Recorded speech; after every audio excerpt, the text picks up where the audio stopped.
One Sunday in April 1992, a business associate of mine came up to me. Actually, he called me on the phone. "Dennis?" And I said, "Hey, Woody, how are you?" He said, "Dennis, there's going to be this Jewish man in our church on Sunday, and he's going to speak about Jesus and the Passover, and the pastor told us to invite all our Jewish friends. You want to come?" And for some reason, I said, "You know, Woody, I think I do." My goal was to prove him wrong. Do you understand that?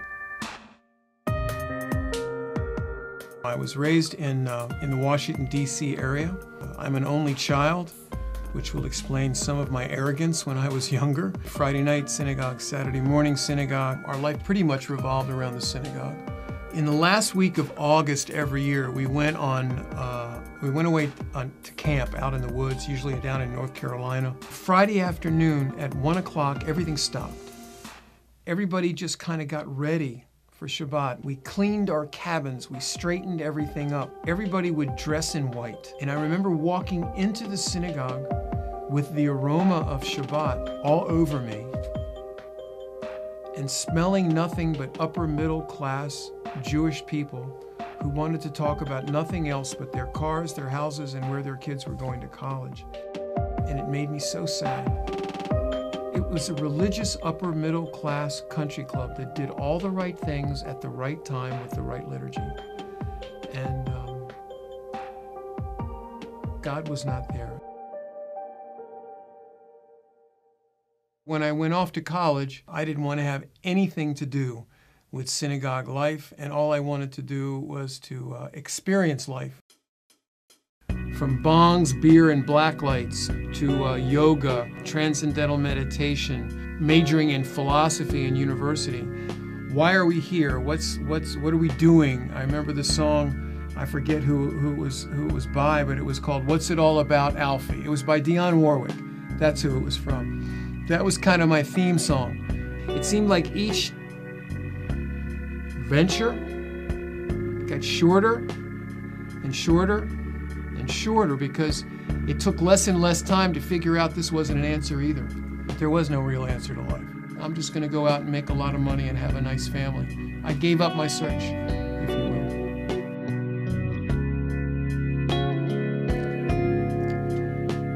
The morning that we were invited to go and visit with our friend Woody at the Baptist church on Palm Sunday morning, that morning Tina and I woke up fighting, and it was nasty.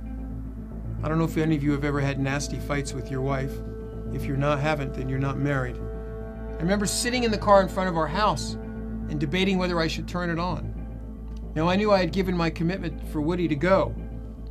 We got to the church building, we're sitting in the church parking lot, and we're fighting in the car in the parking lot. And all of a sudden I see Woody out of the corner of my eye, and he's in the church entrance, and he's going like this, you know?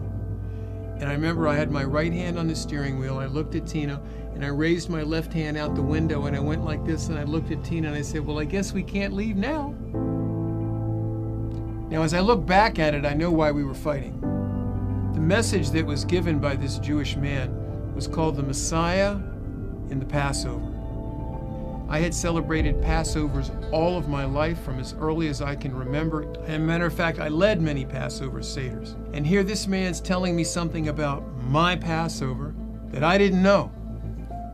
And he made me very, very uncomfortable. My goal was to prove him wrong. I mean, here he had greatly disturbed my paradigms. But I did not want to believe that Jesus was Jewish, let alone that he might be the Messiah. And so I'm very good at argumentation, I'm very good at debate, and I decided I'm going to ask him questions. And he said, "You can ask me anything you want." Well, I remember we met for about 7 or 8 weeks. I asked him about virgin birth. I asked him about the necessity of blood in the Hebrew Scriptures. I asked him where the Hebrew Scriptures talk about sin, and he would open up the Scriptures and he would turn it around. He'd say, "Here, read this." And I remember the last time that we met on Wednesday afternoons, I said, if the Messiah's been here, how come this world is so crazy? How come this world's so messed up? How come we don't live in a messianic age? What kind of Messiah do you serve if he's come already and the world is still like this? Now, I'm not telling you to read Daniel 9, but I am telling you that when he took me through this chapter, and he took me through the chronological prophecy of the coming and the death of Messiah, I had no more objections anymore. God got me so interested and so upset with the possibility that Jesus might be the Messiah. I mean, the prophecy says that the Messiah would have to come before the destruction of the Second Temple in Jerusalem. Now, even I knew that happened over 2,000 years ago.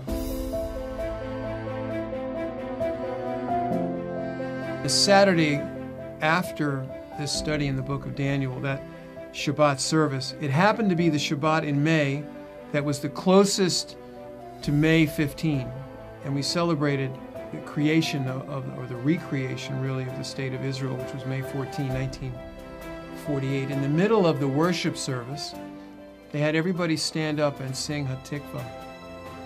I don't remember what I was thinking. I don't know if I was necessarily thinking of anything. But I started to weep uncontrollably.